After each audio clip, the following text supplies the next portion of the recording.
တူရိယစန္ဒာမင်းသည်တထုံမြို့ရှိလေးစုဓာတ်ပုံရွှေစံရန်စေရီတော်ကိုတီထောင်ခဲ့သည့်တာသနာဒါယကာမင်းမဲ့တပါးလည်းဖြစ်ပါလိမဟာတက္က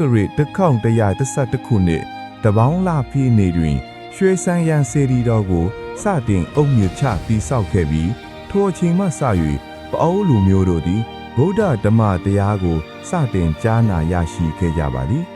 နှစ်စဉ်တပေါင်းလပြည့်နေ့တွင်ရွှေစံရန်စေတီတို့တွားရောက်က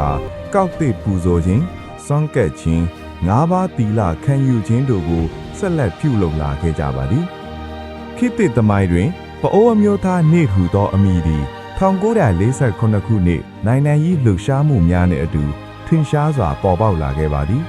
ဖဆပါလာ၏မြေဟာမူဝါဒကြောင့်တထုံဒေသရှိပအိုးလယ်သမား1000ကျော်ဟာမိမိတို့၏အခွင့်အရေးအတွက်ချီတက်ဆန္ဒပြခဲ့ကြပါသည်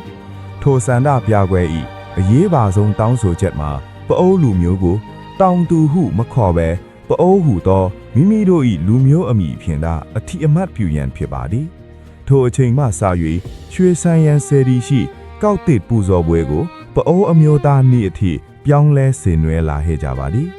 1966ခုနှစ်တွင်ပအိုးအမျိုးသားအဖွဲ့ချုပ် PNO ၏ပထမဆုံးညီလာခံ၌တပေါင်းလပြည့်နေ့ကိုပအိုးအမျိုးသားနေ့အဖြစ်တရားဝင်သတ်မှတ်ခဲ့ကြပါသည်